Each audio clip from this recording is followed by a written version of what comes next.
لیکن بنی اسرائیل نے ہمیشہ ہی حجت کی، نبیوں کو ستایا،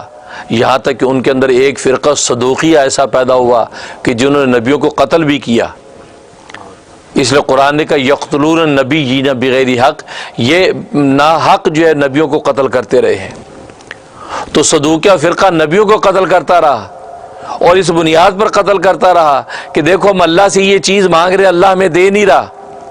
اب اللہ سے ہم کیسے لڑ سکتے ہیں، اللہ پر ہاتھ کیسے ڈال سکتے ہیں، اللہ کو ایذا تکلیف کیسے دے سکتے ہیں، دنیا کے اندر اللہ کے جو پیارے اور محبوب ہیں ان کو ایذا دیں گے تو اللہ کو ایذا ہوگی، لہٰذا ان کے نبی جو ہیں یہ اللہ کے محبوب ہیں، نبی کو قتل کریں گے تو اللہ کو تکلیف ہوگی، حالانکہ اللہ ہمیں دے سکتا ہے، اللہ جو ہے وہ غنی ہے، اللہ مالدار ہے، ہمیں دولت بھی دے سکتا ہے، ثروت بھی دے سکتا ہے، عزت بھی دے سکتا ہے، جب دیتا نہیں ہے اس کا مطلب یہ کہ ہم اللہ تبارک و تعالیٰ کے پیاروں کو قتل کریں گے تو اللہ کو تکلیف ہوگی، گویا کہ اللہ کے اس رویے اور سلوک کا بدلہ لیتے ہیں۔ چاچے نبیوں کو قتل کیا، اور ایک روایت کے مطابق تقریباً 4000 نبیوں کو قتل کیا ہے یہ بنی اسرائیل۔ اور پھر موسیٰ علیہ الصلوۃ والسلام بھی بنی اسرائیل میں سے آئے، اور حضرت موسیٰ علیہ الصلوۃ والسلام یہ وہ جلیل القدر پیغمبر ہیں جن کو کلیمی کا مقام ملا، اور وہ بنی اسرائیل کے اندر ان کے قصے مشہور اور موجود ہیں، اور قرآن کریم نے تفصیل کے ساتھ اس کو ذکر فرمایا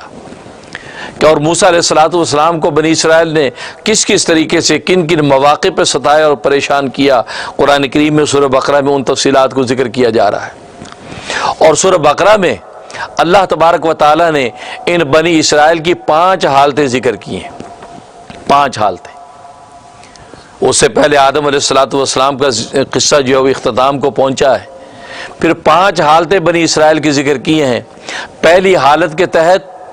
اللہ تبارک و تعالی نے 5 انعام ذکر کیے ہیں جو بنی اسرائیل پر اتارے گئے،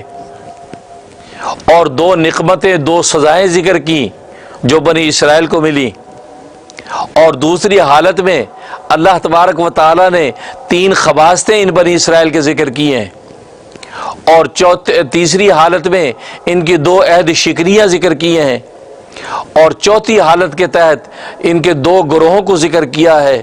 اور 5ویں حالت کے تحت موجودہ جو اس وقت بنی اسرائیل تھے جو ان کا نبی کریم صلی اللہ علیہ وسلم کے ساتھ، نبی خاتم الانبیاء کے ساتھ رویہ کیا تھا، ان کے ساتھ کیسی ان کا جو ہے میل ملاقات تھا، ان کے بارے میں کیا وہ تصور عقیدہ رکھتے تھے، اس کو ذکر فرمایا ہے۔